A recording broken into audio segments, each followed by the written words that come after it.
Another key element of hip hop that came out of the DJs and everything that was happening were the invention of samples. So sampling is key, and we're going to end up doing something with them. But let's just talk about, what is sampling and how is it used? And there's a lot of issues that come with it too.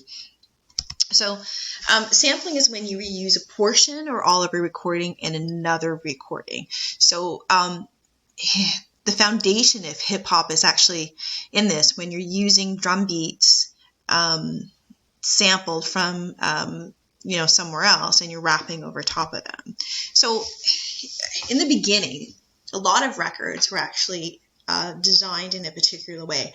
On one side, they would have the instrumental version, which sometimes it's just beats and things like that. And on the other side, they would have the vocal version. And this sort of, not all records were like this, but a lot were. And so DJs used this to their advantage when they had just like, a record just with the music or just with all the beats. And then what they did, they would just play that. And then the MCs, which end up evolving into rappers, would just rap over top of it. So those ended up being recorded. And so sometimes they use like that whole portion of it, and sometimes they just use examples. Now I want to go back to Incredible Bongo Band and Apache that we looked at. We listened to a little bit in terms of finding the break and making loops of that. And this is one of the ones that made a huge impact on hip hop, and primarily it might be because the whole entire album is like there's no vocals and it's just like all different sort of beats, and the beats are really cool, right? And they had a lot of really amazing musicians that actually worked on this album, and they actually made another album afterwards, and just really some of the best drummers and worldwide were involved in this. So in terms of that, was really cool. So a lot of musicians, there's actually been hundreds, probably if not thousands, of songs that have used samples from the Incredible Bongo Band, specifically Apache, and they've just done their own sort of version in it, and they've made stuff on top of it. So just to show you some of this stuff, I've actually made a playlist that I just want to show you on Spotify about just different sort of takes on it, where they've taken the basic beats, and sometimes it's really evident that they are definitely using the actual real song, and they haven't changed it so much. And then there's other ones where they actually have changed it quite a bit. So let's just listen to a little bit of the original one, and we listened to the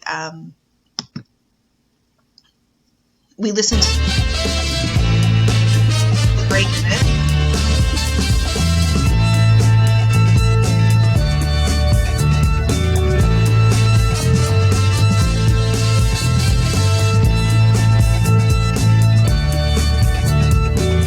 Fast forwarding a little bit.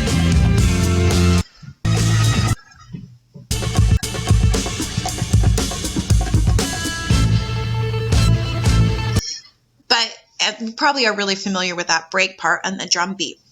So again, there's been hundreds of people that have sampled this. So some of them are pretty evident, and it's just like, even so the Sugar Hill Gang, so they actually call it Apache. So let's listen to this and we can see how it's sampled.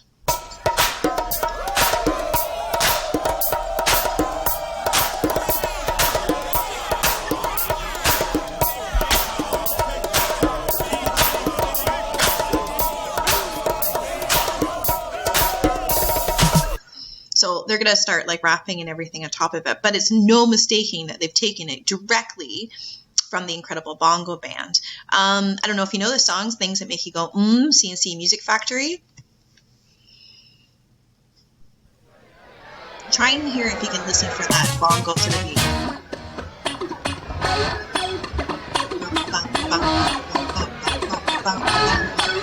Things that make you go. So even though they're not using the same bongo sound, they're still using that same rhythm. That is still sampling. Okay? Even New Kids on the Block. Some people are still obsessed with it. Step by step, ooh baby, gonna get to you, girl. Step by step. So it's the same sort of beat, even though they're not using the bongos, and in fact they're using even synthesizers for this, but it's still sampled from Apache, and it goes on and on and on. But even it can change genres so much. So even completely outside of the hip hop music genre with Mick Jagger and Sweet Thing, let's listen to how he sampled it.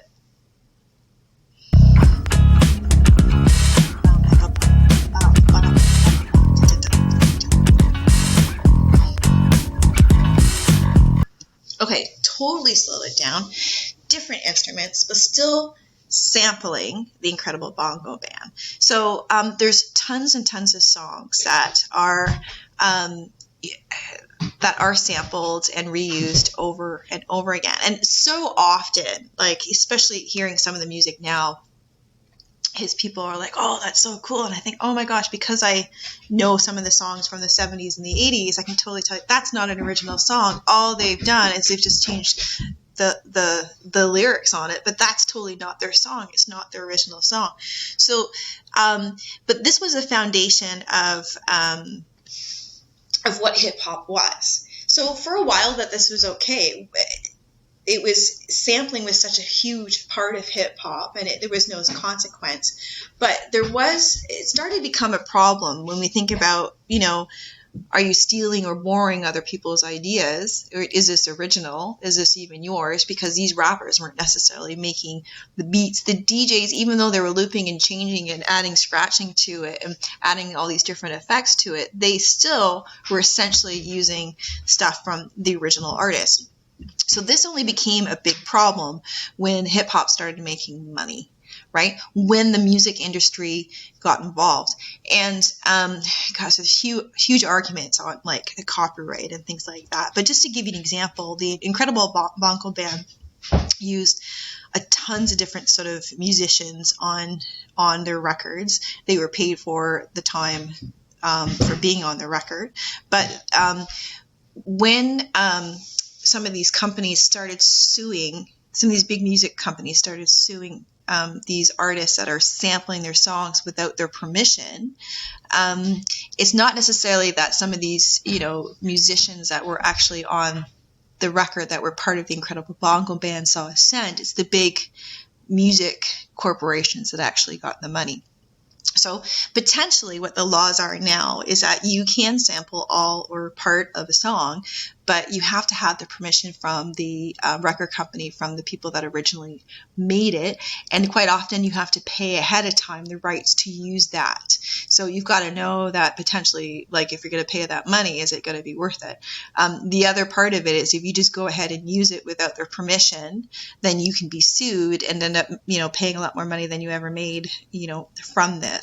So these are music industries. Sometimes the musicians get the money, but I think this is more a music industry sort of thing.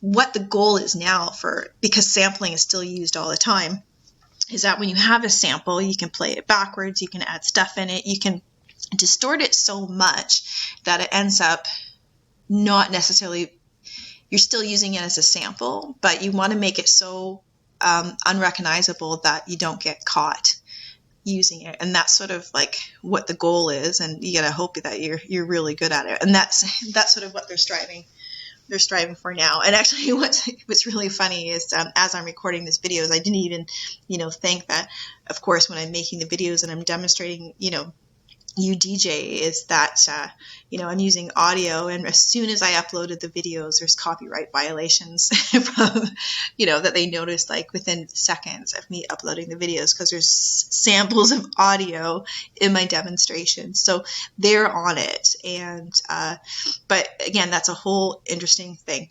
But the idea of using samples and loops are totally hip-hop concepts, and we're going to take that idea of loops and samples, and we're going to do some cool stuff with that to make our own remixes.